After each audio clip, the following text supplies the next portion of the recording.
she thanked me, but the woman was dressed in a silvery long dress.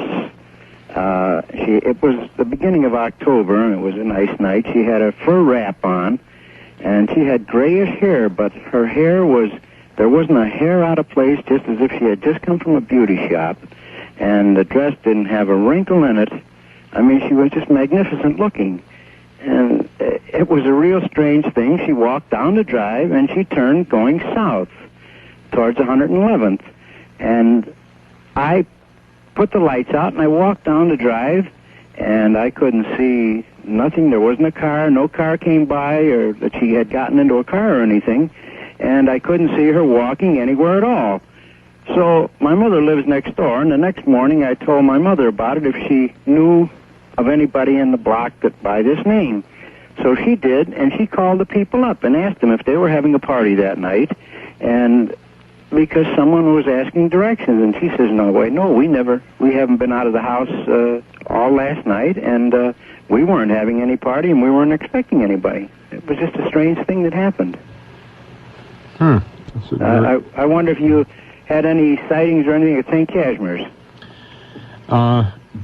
St. Casimir's, once again, a large cemetery, and I don't know of any such reported ghost in the past, but it's one I'll have to keep in mind if I do come up with anything else. It's because our street is right, it's Costner, and Costner's right up to the main gates there. Right. But it was just a very weird thing, but the thing that struck me so funny is that this woman looked just as if she had just put the clothing on, and it was the hair, that there wasn't a hair out of place. Okay, Steve, thank you very much for your call. Thank you. We'll go up to line 2, and Bob, you're on WIND. Good morning, Steve. And good morning, Mr. Crowe. Yes. This is Bob. You remember me, don't you? A long time ago, back in the late 60s, possibly early 70s, around there. I don't remember exactly the date. But you came to me, and this was in regard to Bigfoot out in Carroll Stream. Mm-hmm. Do you remember? Yes, I do, Bob. And you remember when you made that cast of Bigfoot's footprint out there? Well, I had taken some photographs of a footprint near the creek bed. Right. And, well, to begin with, I'll start for the beginning, so maybe a lot of the people in the audience might not know what's happened, but the way the whole thing started, there was 3 of us, 2 friends of mine and myself, and to make a long story kind of short, I had first and second degree burns on my feet from an accident that I was working a roofing job that I had. And we were outside. It was a nice warm night and we were playing hide and seek, and I was out there in the cornfield out there on Coon Road out in Carroll Stream. And I hid, and the guys couldn't find me or nothing, and they came back towards the street light. I couldn't see them. I was way out there, you know. And all of a sudden, something real strange hit me and pushed me, you know. And I got up, and then I started running, and I turned around and looked, and I saw this big, huge, black thing. I couldn't really see what color it was, but it was just dark, you know. And it had, sort of big eyes and everything. And I was running like crazy, and I had, a lot of pain in my feet and everything else from the burns that I had. And I came towards the outside towards Coon Road there, and I was leaping over these corn stalks and that. And my 2 friends says to me, he says, "What happened?" I says, "I don't know." I says, "Man, something big and huge and sort of furry, pushed me and knocked me down, and they thought I was crazy, And we smelled this funny odor and stuff like that, sort of like hard-boiled eggs, or maybe like skunk, like a skunk smell in the air. And one guy says, "Well, maybe it might have been Bigfoot or something like that, I said, "Oh, come on." I said, we left the bikes and everything right there, we just and then we started running, and then we came back about 20 minutes later, we got brave enough, and we came back with the bikes, got the bikes back and that, and then we took a little walk over there where this happened, because I showed them, where I was and everything else. And it was a whole line, almost like a straight line, and it sort of zigzagged a little bit, where a large area of corn stalks were all knocked down and everything. So we came back to the house. We had called up the police and everything. We told them, and they thought we were like kind of crazy or something. And so they said, well, they went to investigate it, and they went out there. Well, we stayed home. And the next day, during the daylight, we decided to go in the area and take a look around. Bob, I was just wondering, that got quite a bit of publicity in the papers when it did occur, and I guess you don't live right in Carroll Stream anymore, right? No, I don't. I was curious, has anything happened after that? Is there anything that's happened in recent years after that initial sighting that you and your friends reported? Not to my knowledge. No, but believe it or not, in the area that this whole thing had happened, there's a lot of apartment buildings that went up there now, and there's some condominiums up in that area. The area has changed quite a bit than the topography. There's the fields are built over, things like that. Well, there is part of an area over there that there's still some field in that area. Like where the stream. Remember where the stream was? And we went over there and we found the footprints and everything. Right. And it was a real big area. It looked like somebody took and whipped around a whole large area. You investigated this? Yes, this was back in the days when I didn't have as many ghost stories to look into as I do now. And in fact, the Carroll Stream report of a Bigfoot-type creature, and I had been in Missouri to investigate Momo, the Missouri Monster, and East Peoria. I had done quite a bit of Bigfoot research back a few years ago, but I've since had to narrow my sights a bit to just try to keep up with the ghosts. What's the strangest thing you ever investigated? The strangest thing? Oh, that's a extremely hard question. That's one of the hardest questions I've been asked, I think, Steve, and that many of the stories that I get involved with, and I try to find the classic type ghost stories, of course. Each are strange for their own particular reason. But to me, my favorites are the hitchhiking young ladies and the full-scale materializations. And whether it's a person or in the case of Bachelor's Grove with the disappearing house with the blue light and so on, I'm interested in the ongoing ones. To me, it's strange if it's an ongoing thing with many, many witnesses, many, many things going on over a great period of time. So it's the continuity of happenings that impresses me. When you go to investigate something, do you go in with a skeptical attitude? Well, not necessarily skeptical. I wouldn't want to call it that, but I think open is the way to do it. And because there have been things that have occurred which have had rational explanations.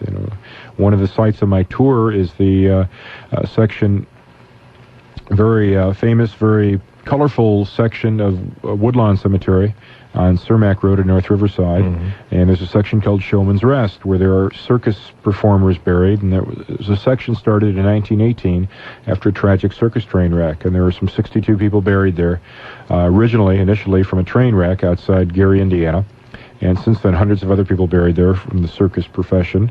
And marking the four corners of that plot are stone elephant carvings, 4 medium-sized elephants, fairly large, and one extremely large elephant statue in the center.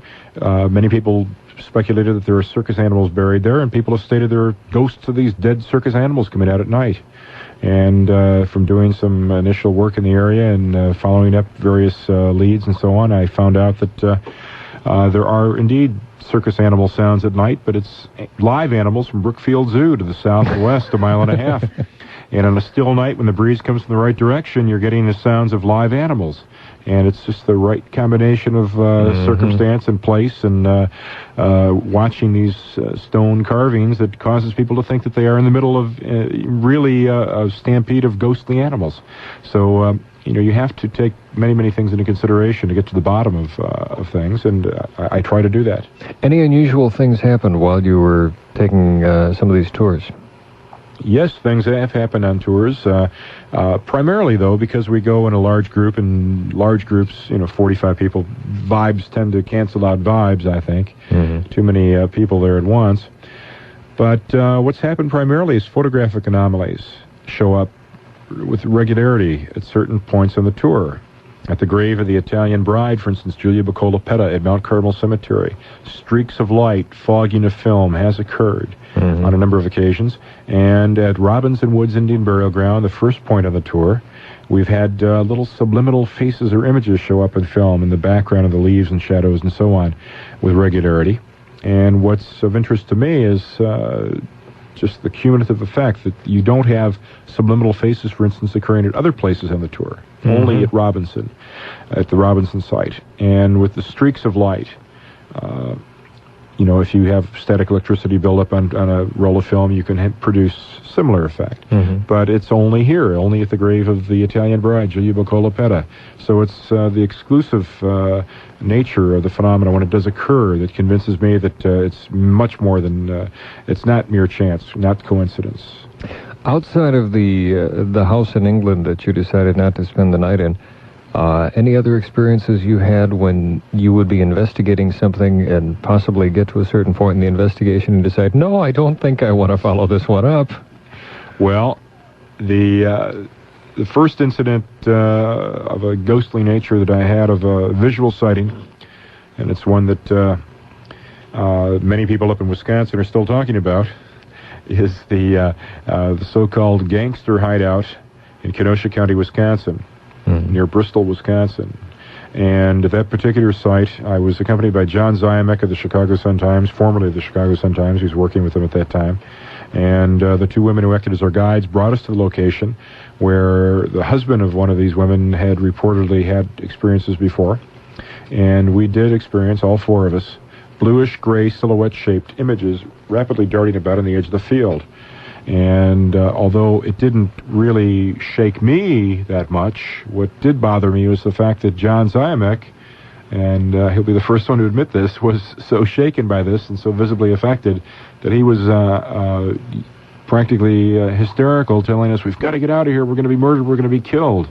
And only later that it dawned on me that the first thing I think people think of when they encounter something like this is not that you're in physical danger, not that you're going to be killed or injured, but just to put yourself out of there, away, distance-wise. And the fact that John was worried about physical harm, I think he was actually tuning in to the fear felt by the people who were initially killed there. And that he was probably more psychic than the rest of us that day, that he was tuning into the real nitty-gritty, the emotional feeling left behind from the, it was said to have been a murder site from the 1930s, and although no bodies have been found by popular account of the locals, and according to a sheriff of the Kenosha County Police who did substantiate that was used by shady characters, there may well have been a murder that occurred there, a multiple murder. What should you do if you suddenly encounter a ghost? What should your reaction be? Someone was talking in the studio earlier. You should offer to help them, or what? I think that from calls that we've gotten tonight and from discussing this with many people, in 95% of the cases, you won't have to worry about it, because by the time you realize what's going on, it's over. It's only later in reflection that you're going to get a chance to think about it and worry about it. Then what is the purpose of the ghost appearing? They're just trying to reinforce whatever the message is, or trying to... I think that messages are only in a very small percentage of cases. That for the most part, ghosts are doing their own thing, and that we are intruders upon their domain, and we catch a glimpse of them or pick up on them. It's like when you're driving certain parts of Chicago and your radio station suddenly flips to pick up another station by accident. It's those accidental tunings in with the ghosts that account for most psychic experiences. When there is a message meant to be conveyed, that's much rarer, and there's no doubt about it. And it's if your dead Uncle Harvey comes back and tells you where he buried the family fortune, he will make darn sure that he gets it across to you. We got to take a quick break, and then we'll get back. Can you stick with us for a little while longer? For sure. Okay. Our phone number, area code 312-591-5656, 561-5656. And an open line of questions, comments, ghost sightings with Richard Crowe. We shall get back with more comments. If you are calling long distance, make sure you let us know about it, and we'll try and get you a little bit sooner. 3 o'clock in the morning at WIND, and this is the time of the show where during the week we usually do a comedy break, and on Friday night, Saturday mornings, we do a spooky story, but since our guest is Richard Crowe and everything is spooky enough, we're just going to continue along with what we're talking about. And let's go to line 4. And Loretta, you're on WIND with Richard Crowe. Go right ahead. Yeah, I wanted to talk to Richard Crowe. Go ahead. Okay. Oh, yeah. He mentioned Mary Alice Quinn tonight, and I was quite taken up by it, because I knew that little girl. I had a store at 68th and Dorchester at the time, and she was, probably about 12 years old. And she used to come in my place with her little brother, who was 2. And anything she told that child to spell, he could spell: rhinoceros, hippopotamus, and he was only about 2. And she was a blue baby. Each little finger on her hand was the size of a marble, and it was perfectly blue. So then, she came in practically every day. She was a sweet little girl. So then I didn't hear any more about her after I sold the store. I had a restaurant at 62nd and Cicero, and the milkman came in one morning, and he was talking, and he showed me a little relic he had, and it was Mary Alice's picture on one side and a little part of her pajama in the other side. So I knew where they lived at 68th and Dorchester, so we went over to see her mother. And they had a large book in the living room that everyone signed when they came in. And right around the table, she had a long table that the book sat on. And right around that table, the rug was worn out where people would visit Mary Alice's room. And her mother's there was a picture on the wall of Mary Alice, but everybody couldn't see the halo, but my sister and I did. And then her mother told us that she would be talking in her room, and she'd say, "Who are you talking to?" And she'd say, "I'm talking to the Blessed Mother." So I knew her very well, and I haven't heard from her. I hadn't heard any more about her till I heard Richard Crowe tonight. But she was a very religious little girl. And when she made her, I think it was her confirmation, because she was about 12, they cut a lock of her hair, and that lock of her hair formed a crucifix. And I remember her mother saying her brother went to St. Rita, and the priest would say to him, "Say a prayer to Mary Alice that it don't rain today for our game." So I was pretty taken up with what Richard said tonight about the smell of roses around her grave. It's a remarkable story, and it's one that many people, we've had calls in the past when we've mentioned Mary Alice, people have called up, and it's a remarkable story, and what's, of course, of interest to me is that it's a continuing story, and there are people who are still having experiences regarding Mary Alice. Thank you very much for your call. Let's go up to line 1, and Rita, you're on WIND with Richard Crowe. Yes. Go right ahead. You're on the air. Okie dokie. Mr. Crowe? Yes. Okay, listen, you mentioned before about many ghosts, many sightings being seen the east side of Des Plaines? The Des Plaines River. Uh-huh. Yeah, okay. My husband, family, I live, let's say, across the street from the Des Plaines. Actually, it's about 200 feet. And we're in the husband's ancestral home, which is 87 years old. And also it's in the area that's called Indian Gardens. There have been Indian bones dug up. I'm wondering what you know about this. Now, I've never felt anything around here. There have been people born in this house, relatives born in this house, relatives died in this house. I've never felt anything. I can be in this house. Okay, well, maybe you misinterpreted what I said. I'm not saying that all along the east side of the Des Plaines River it's haunted, but there are a number of hauntings in the vicinity of the Des Plaines, and for some reason they're always on the east side of the river. And merely because there were some bones found in the area that you mentioned doesn't necessarily mean that there are restless spirits or ghosts or anything else in that general area. Rita, thank you very much for your call. We're going to break and get right back. Our phone number, area code 312-561-5656. We hope you're on WIND with Richard Crowe. Good morning. Hi, Steve. I wanted to ask Rich about 4 questions about Resurrection Mary. Okay. And what I wanted to know was, when did the story start about her? When was her first sightings? Mm-hmm. That was apparently in the, it was of the latter 1930s. 1930s. The first I've personally looked into is 1939, but there were some prior to that also. Oh. And has anyone ever tried to approach her? People have approached her. In fact, one gentleman that was interviewed by That's Incredible 2 months ago when they were in town, a gentleman that had contacted me a while back, he had danced with her, and he had given her a lift, and she asked him to stop the car near the gates of the cemetery and said, "You can't follow me, I've got to go across the street," and she went across the road and disappeared at the main gates. This is sort of... He is probably the fellow who's had the closest experiences with her. That's the classic That is the ghost classic story, ghost encounter, right. And what is her age about? Early 20s. Early 20s. And is she sighted often? Like every year, is there a sighting reported of her? Well, since I've started looking into it, I have found at least 2 to 3 encounters a year. And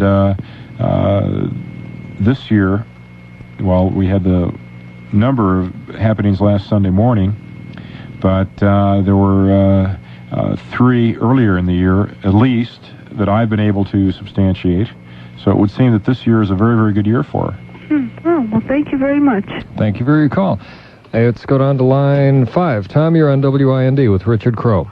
Hi, Steve. Yeah, go ahead. Good morning to you, and I'd like to talk to Richard. Go Yes, ahead. Tom. Hi.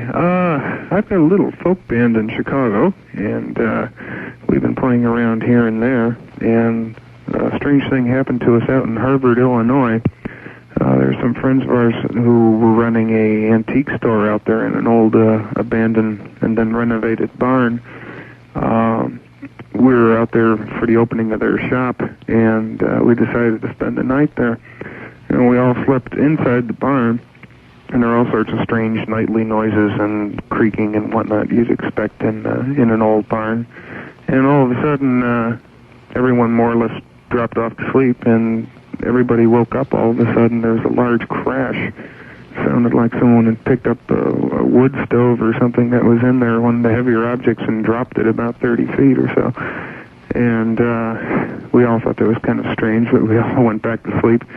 And the next day we were talking about it, and my partner was talking about it with us, and he said something about he heard a voice.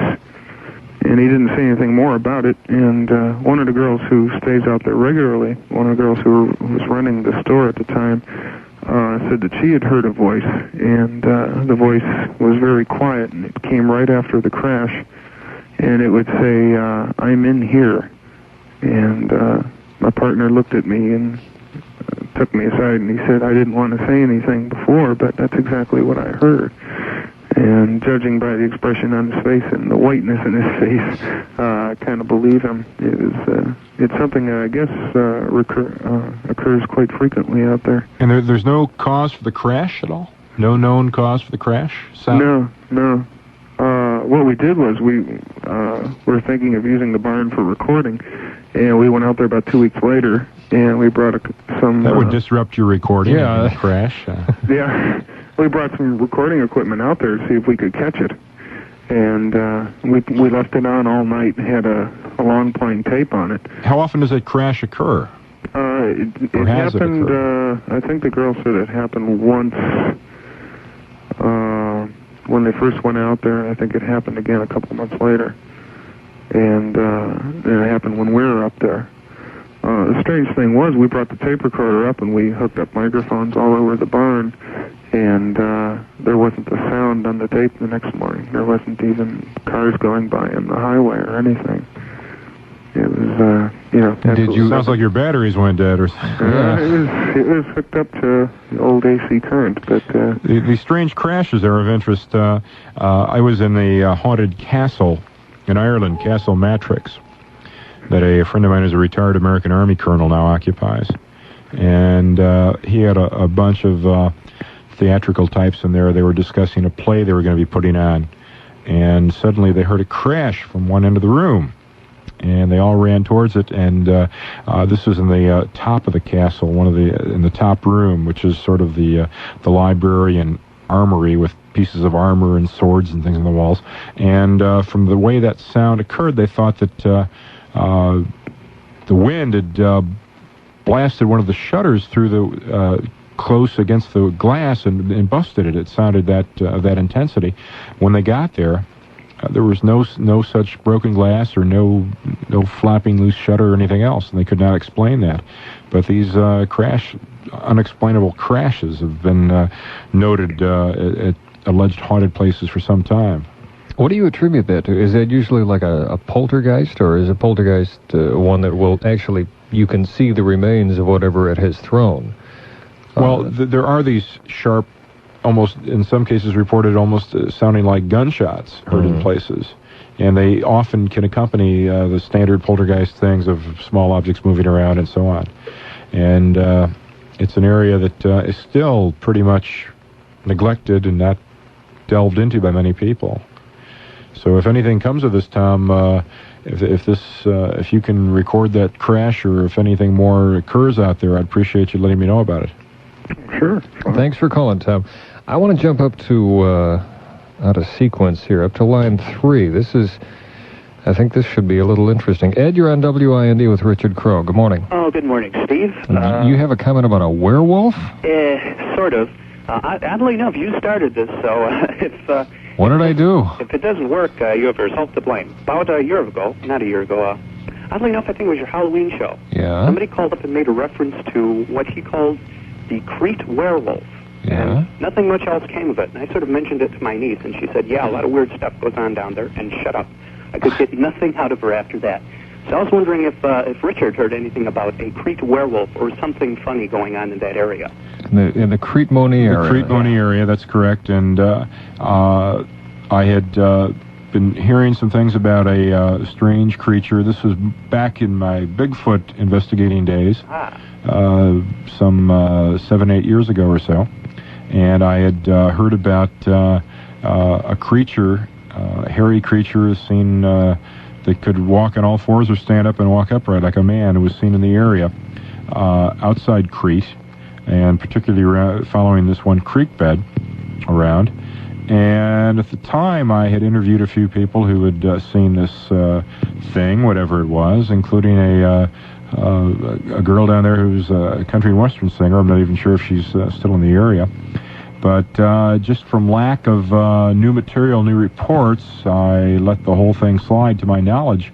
At least nothing's been brought to my attention of any recent happenings, but maybe if there's anybody out that way who's heard anything about that, they could bring it to light tonight, or get in touch with me if you can't get through on the phone tonight to drop me a line. But to my knowledge, the area has ceased being a hotbed of this strange creature report. But it was called locally the Crete Werewolf, which may be due to the fact that there's a lot of Germans in the area who would have the folklore type approach of the old German werewolf tales, and that's what it was referred to me as, was the Crete Werewolf. Ed, thank you very much for your call. Down to line 7, and Helen, good morning. You're on WIND with Richard Crowe. Go right ahead. Okay. Richard? Yes. Did anybody ever find out how Mary from Resurrection died? Well, as I mentioned earlier, there are possible 3 different girls, who either one of whom or all of whom could be Resurrection Mary or Resurrection Marys. And 2 of whom died of injuries from automobile accidents, and 1 died of tuberculosis. As a direct result of partying so much and going out against doctor's orders, that she did become very ill and did die from the disease. I'd be scared to go there now because my whole family is buried out there. It's a large place, and yes, and I have a brother-in-law that's in a mausoleum, and every time I go there with my sister, she's the widow. Every time a widow too, and every time we go there, we seem to be on that same subject about Mary, you know. But is that true now? I've heard stories that one side of the fence is bent or something from hand grips or something, where there was an opening at the fence or something. Well, we had discussed this earlier in the program tonight also. 2 bars on the left-hand side of the main gate were discovered bent apart in August of 1960. Were scorch marks, and you could look closely and originally see impressions burned in the surface of the metal, scorched in the surface of the metal, which had skin texture. So they very definitely did appear to be 2 bars bent apart by hands, and of course that would be hands of strength much stronger than anything possessed by anybody I've ever been out there with. I couldn't bend them. I'm not a weakling, and nobody I've brought out there has been able to bend them in any fashion either. So it did appear that what originally happened in 1976 were hands of great strength bending them apart, and according to many people, the hands were the hands of Resurrection Mary. Helen, thank you very much for your call. Up to line 6, and Linda, good morning. You're on WIND with Richard Crowe. Hello. I have 2 situations that I'd like to talk to you about. Okay. Okay, the first one happened to myself. A good friend of mine drowned, and 2 days later, it was the night of his wake. I was laying in bed, trying to go to sleep, and I smelled sort of like his smell, like his aftershave, in my room. And, I tried just to sleep and not to think about it that much, but I couldn't anymore, so I got up and I walked in the living room. And my mother was listening to the radio, and she said, well, what's wrong? And I had a notebook in my hand, and there were no pages on it that were written on. It was all empty, and I opened up the middle of it just to act like I was doing something because I didn't want her to see I was upset. And I just started crying. And on the paper was like a foreign language written out. Not in pen or anything, but just like indented. And I showed my mom, I said, look, and she said, what are you upset about, Joe? And I said, yeah, and she looked, and she saw this. She saw the same thing I did. It was like 5 words, and they weren't in English, nothing I could read, but just like foreign. And they stayed there for about a half an hour and then just disappeared. You didn't take a pencil and try to, rub it over and try to bring out these letters or anything? No, we didn't think of it. I was like a little shook up about it. But I mean, it was nothing we could read. Not a distinct language like French or German or anything. But it was odd. Did your friends speak any foreign languages? I really don't think so. I don't think so. Do you know what kind of, what his heritage was? Was he German or he was Italian? Italian. But you say that then the images disappeared. Right. It was about a half an hour later. I think you blew your chance of getting the message. I know, but it was really odd. I mean, and my mother saw it too. I didn't think of doing anything. We were just both kind of shocked and stunned, like, what's going on? Okay, and the other thing happened many years ago, even before I was born. My cousin was killed in a car accident, and my mother and father and aunt and uncle went to identify his body, and then they all went back to my aunt's house on the east side. Okay, it was late at night. My mother was trying to console my aunt. My father and oldest brother were upstairs sleeping in his bedroom, the young man who had died, and my uncle was in his room. And there was a wooden staircase going up to the bedroom. They heard footsteps coming down the staircase. Then there was a tremble in the front room. The coffee table shook, and they felt his presence. They opened the door, went upstairs to see, and they saw my brother and Dad were sleeping. They saw my uncle was sleeping, and they both didn't even say anything, but they just had known he was there. They didn't say anything until years later. They brought it up, and, you know... How soon was this after he had died? That night. Is that most common, Richard, if someone is going to make a reappearance before their friends or family or whatever? Does it usually happen very quickly after they have died? Well, there are many incidents where it happens at the instant of death, or there's a sign given at the instant of death. And then it's usually within a week or so. And then there's a period where it does not occur, usually, and then it seems like a month or so later there are often signs also. So it's within a very close period of time to the point of death, dormant for a while, and then for another short period of time, and then usually gone, except for special occasions, you know, to yank you out of a line of traffic if you're going to step off the curb in front of a truck or something. What's your best guess on that? It is their way of attempting to let the living know that they're okay, or attempting to check up on the living? I would think that for very, very close family members or friends, it would be an immediate thing, or close to immediate. And then for not so close, or not of prime importance, I hate to put it that way, but maybe people who are not the closest, then a sign given at a later period, or maybe it has to do with the transition of the person passing on and how he's coping with things. Maybe he is too confused or too upset at the moment to do anything immediately. Okay. Let's take another call up to line 2. Jim, you're on WIND with Richard Crowe. Good morning. Yes, Richard, I'd like to ask you a question. Okay. Have you heard anything about the Joplin, Missouri lights? I was there at the end of April. At the end of April. And when I did Eddie Schwartz's program, shortly after coming back, I even brought a tape back that I had made with the gentleman who owns the property that these ghost lights, or actually one light, is seen at. Exactly what is the phenomena there? Okay, ghost lights, next to hitchhiking young ladies who disappear, ghost lights are another favorite topic of mine. And this is probably one of the most well-known ghost lights in the country. 11 miles southwest of Joplin, right on the Oklahoma border. In fact, the road that you stand on to watch the light is on the Oklahoma-Missouri border, and the light is actually on the Oklahoma side of the road. And this is a pretty remote area with just dirt, red clay roads and no surfacing at all. Looking down this one road, looking west down this road, there is a very definite light, which appears to be of a yellowish-orange type color. And I spent almost all night running up and down that road and walking towards it. We had a bunch of truckers with CBs, and we were trying to sneak up on it that way. And I went down the road in the car, and you'd go up and down 3 hills and come up that last hill, and that's it. You wouldn't see the light. You'd go back, start over again, and there's the light. And we tried every possible way to sneak up on it with no avail.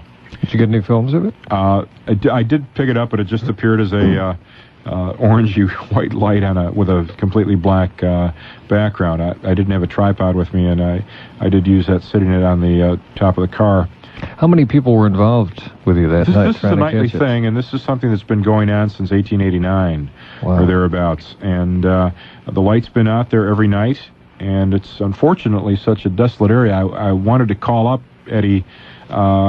Like to made a call because he was still on that afternoon when I was down there at first, and wanted to make a call from the site, but they had no telephones down there either, so we had to make do with a tape recording. But that particular ghost light is a fascinating thing. It's there are ghost lights reported at Francisville, Indiana, at Waters Meet, Wisconsin, and at Mako, North Carolina, and the so-called Spookville light or Hornet ghost light, 11 miles southwest of Joplin. Well, I had heard that there was something. I'm originally from a part of Oklahoma, and I had heard that there was something up in that area for years. Uh-huh. And then I really heard it. I was traveling through, Missouri, and I happened to stop in Joplin one night, spent the night, and I heard something about this, and I was just wondering what the actual phenomena was. Well, it is still unexplained. Now, one of the standard explanations for this, to try to explain it away as a natural phenomena, is that this is a misinterpretation, misjudging of car lights from distance seen. The people see these lights from distance and think they're much closer and presume it's a strange light. However, in this case, I don't see where that's possible. I have seen the ghost light at Francisville, Indiana, the so-called ghost light of Francisville, Indiana, is indeed car traffic, car lights. I was down there with binoculars and observing it from different positions, and it is very definitely car lights. And having seen the one caused by car lights, and having seen the Joplin light is no comparison. It's very definitely different. Does the Joplin light occur every single day? It's there every night after dark, unless there's too much ground fog or ground cover, then it's obscured. But it is out there every night, and anyone passing through the area, or anybody planning a trip down that way, to get information on it, just drop a line to the Chamber of Commerce of Joplin, Missouri, and ask for information, or drop a line to the Chamber of Commerce of Neosho, Missouri. Neosho is a little bit further away than Joplin, but Neosho tries to stake a claim on it to get some tourist trade. But it's well known down there in that portion, that southwest corner of Missouri. That's interesting. I have never heard about that. What is your best interpretation of why a ghost or a spirit would reappear in the form of a light? I really don't think it's the classic ghost in these cases. What do you think it is? I don't know, but it's you've got me really. But I have seen as ghosts are not dependable. Ghosts are not always out there every night. It's not a characteristic of a good ghost, so I would say it's not a ghost. Maybe this one's got a real strong contract. He has to show up every night. We got a break for news from ABC, then we'll get right back at WIND. Just before we came back on, if he ever got tired of giving the same ghost tour, and he said no, and why no? Every tour attracts such a diverse group of people, and every tour has a personality of its own. For example? And, well, you never know who's going to be on there. And tonight we got some interesting calls of people who were, we had a cousin of Mary Alice Quinn and so on, and I've had people on my tours who had interesting connections with the various sites on the tour. Very often that's why they come, because they have some connection. And there's always someone with a new story, a new twist, or a new angle to the old ghosts, and always somebody with a new ghost down the line as well. You were telling me about a bus that got stuck while you were on the tour? We've had strange things happen regarding the equipment. I use a 46, 47 passenger coach, touring coach, Greyhound type bus, and that's a pretty big bus. And on one occasion, last Halloween, pulling up at Mount Carmel Cemetery to get a glimpse of the Italian bride, Julia Baccola Petta's monument on the Harrison Street side of Mount Carmel Cemetery, we suddenly started sinking. But not the back wheels of the bus, but the right front wheel sank down almost to the axle. Why or how, I don't know why that particular wheel. That's not the heaviest one, but that one sank all the way up to the axle. Was the ground damp? Had it been raining or anything? Well, so it was damp in the back too. The only wheel that sank was the right front. The rest of the back wheels of the bus where most of the weight is, where we've got a double set of wheels back there. They weren't affected at all. Do you think that, do ghosts have a sense of humor? Do they like to play tricks? Well, there was also the time when we were going to visit the grave of, the graves, I should say, of Alexander Robinson, Chichi Pinqua, the Potawatomi Indian chief, to visit that Indian burial ground. And the entire bus, everybody got off, and we're walking down the path to get into the clearing where the monument is to Robinson. And as soon as everybody was assembled around and I started up my mouth to talk, boom! all the rain started pouring down on us. Everybody ran back to the bus, and we had to wait a while. So the spirits, it was an Indian rain dance, I suppose, and the spirits waited till we got there, and we're all in position, and then suddenly it began to pour rain, buckets of rain. Let's take some more calls. Let's go to line 9, and Paul, good morning. You're on WIND with Richard Crowe. Oh, yeah, I would like to talk to Richard. Go ahead. Could you tell me what this means? One night I was in bed. I was in 8th grade, and I looked up and I seen Jesus, and my great-grandma and grandpa were with him.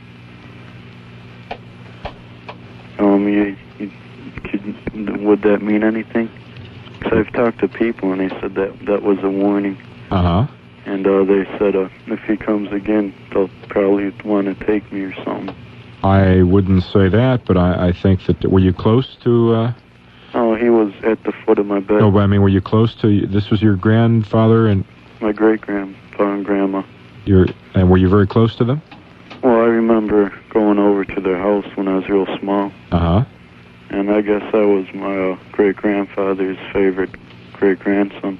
Mm-hmm. Well, I wouldn't worry about it, but I would think that you were given a sign that all was well with them where they are now. And I have another question. Okay. I was talking to this guy, he said down south about he's seen, one of them fiery balls. Right. And this one used to chase people. You could play tag with it. You could chase it back and forth. And if it turns white or something, someone's going to die. I'm not familiar with that particular aspect of it, of the white color being someone dying. It's usually they're seen as a bluish color, which in certain Spanish folklore means buried treasure nearby. And the Joplin light is an orangey white type color, and usually they're seen of a golden or orangey color at certain ghost light sites, but they're different colors, and certain cultures, certain people do believe that the color means something. Oh.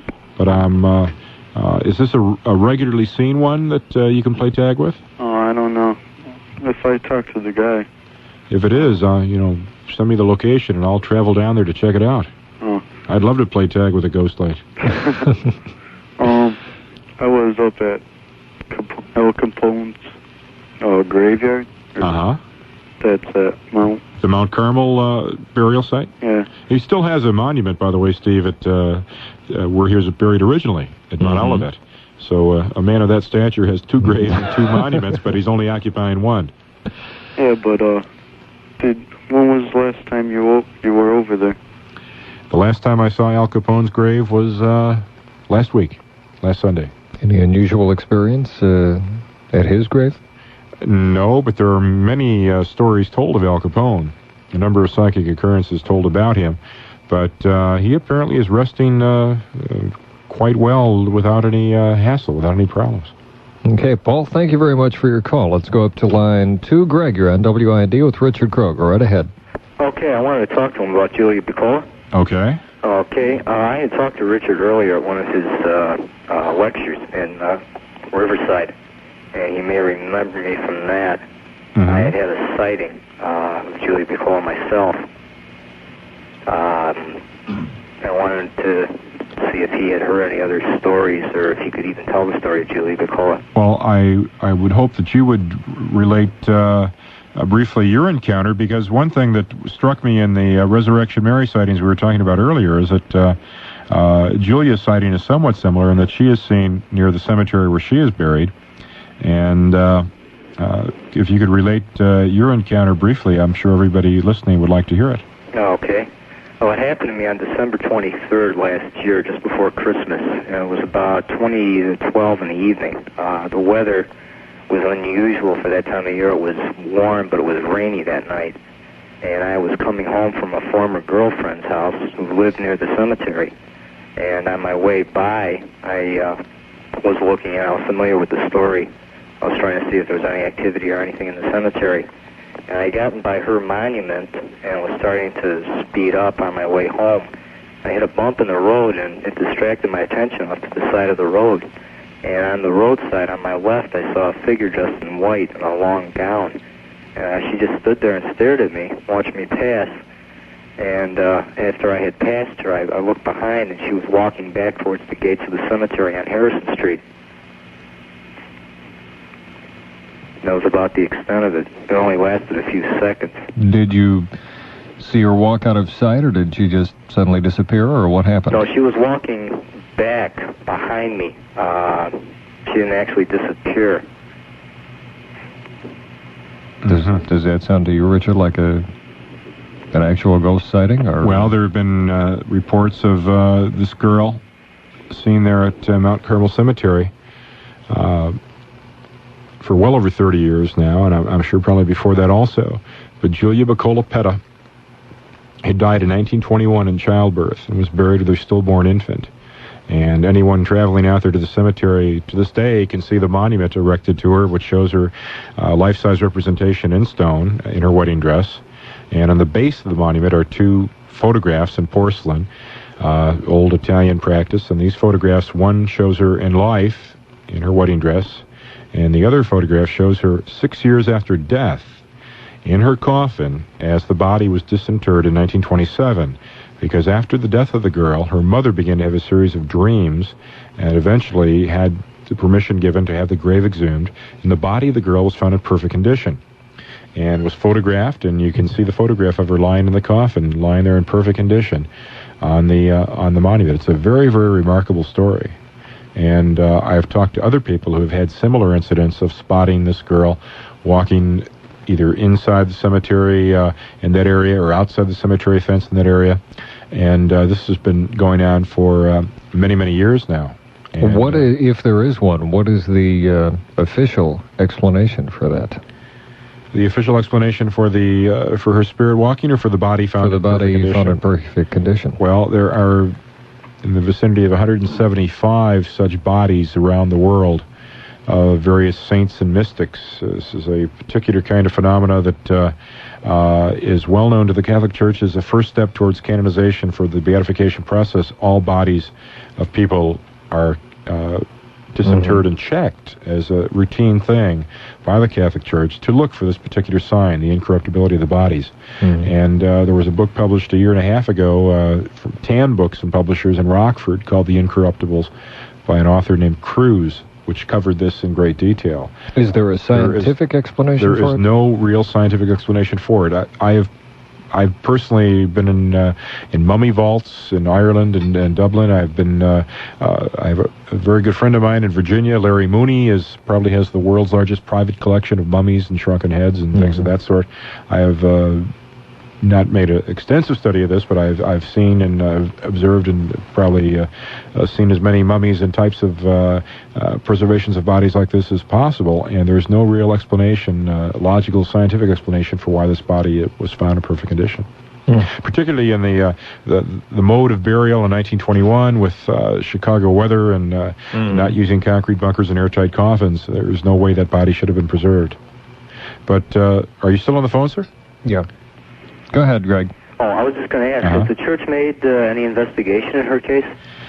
A friend of mine who is with the archives of Chicago, the Archdiocese, made a check and has not been able to come up with the information from the archives for me, which only means that he has not been able to find it. To my knowledge, there's been no modern investigation. At least he is unaware of any modern investigation, but there may have been one some time ago. What would they do for a modern investigation? Attempt to dig up the grave again to check on the condition of the body, or what? The church moves exceedingly slow. We're getting back to my seminary days here, Steve. And the last person, at least to my knowledge, or that I have learned of, that has been disinterred for this purpose of checking on the body for beatification was Mother Dudzik, a Polish nun, who, because of the lobbying of her religious order, this was done, and it's rare. It's not a common practice. It's not done indiscriminately, but it takes a great deal of time and other circumstantial evidence before this is done. And it may well be done one of these days that her body is checked, but there is no move afoot at the moment to have this done. Okay, Greg, thank you very much for your call. Thank you, Steve. Up to line 1. And this should be Ann. Ann, you're on WIND with Richard Crowe. Go right ahead. Yes, this happened many years ago to my mother-in-law. My mother-in-law and father-in-law took a trip up to Minnesota with a couple of her brothers and their wives, and on the way back, they stopped in Wisconsin at another relative to spend the night, and they had a lodge, and they were invited to stay at the main lodge, but they says, no, that's all right, we'll stay at the one of the regular cottages. So they went to bed that night, and my mother and father-in-law went upstairs, and her brothers and their wives were downstairs in the bedrooms. Well, during the night, the brothers downstairs heard horrible hollering and yelling upstairs, so they ran up, and it looked like my father-in-law was hurting my mother-in-law. And they tried to grab him and pull him off, and my father-in-law was hollering, no, stop her, as she was going for the window. And she looked like an animal. She had her teeth were drawn back, and her eyes were wild, and her face was a livid color, and she was a tiny little woman, and my father-in-law was very, very strong, and she fought him off, and she was going for the window, and so then they all grabbed her, and they got her down, and, got her in the bed, and shook her and that, and finally she came out of it. Well, then she was sick, a little bit out of it. And then, it just passed over, and they didn't think anything of it. They just thought she had a fit. So the next day they got up, they went came back to Chicago, and didn't think too much of it, And several years later, they went again, and I don't know if they went with the same people, but they went up again to Minnesota, and on the way back they stopped again to visit their relatives, not even thinking of this happening before. And so again they went to bed, and the same thing happened to her, only this time my father-in-law was more prepared, and he was stronger, and he was was able to handle her better. But she became completely wild, and he says you couldn't recognize her face. She had the strength of about 10 men. And so anyway, he hollered for help, and they all came and helped him, and they got her down again. Well, then she was sick again, and then they went into the main lodge. She wouldn't stay there. And they went into the main lodge, and they were talking and that, and then she laid down and went to sleep then. Well, then after they got back home, they got a letter from their relatives in Wisconsin, and they had, tried to find out more about where this lodge was built, and it was built over an Indian graveyard.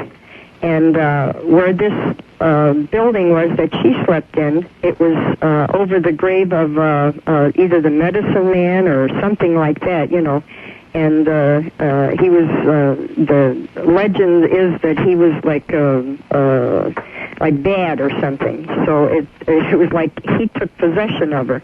So they wanted her to go back the third time and try it again. But she says, no way.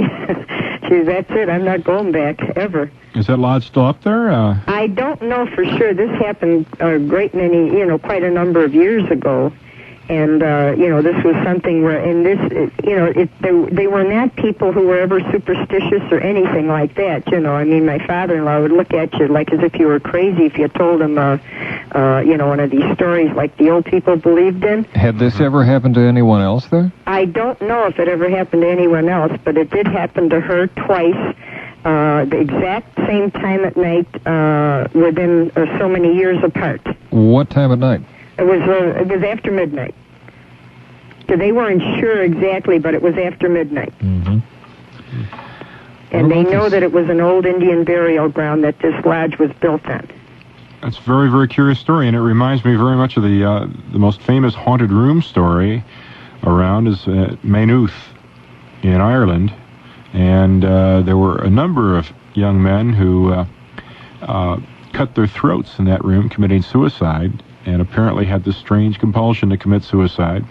And the final guy who had this irresistible urge to cut his throat took the last ounce of his willpower and threw himself out the window, broke both his legs, but survived, and was able to tell the people, hey, stroke of midnight or whatever, I was overcome with this need to kill myself. Well, she was Could trying she remember, what was going through her head at the time? No, all they knew, my father-in-law said that all he knew was that she got completely wild. She looked like she was like a demon.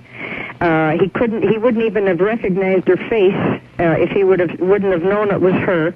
And she was so strong, and she was pulling away from him and tearing at the window, trying to get out the window. And they were on the second floor. Is she still alive? No, she's passed on now.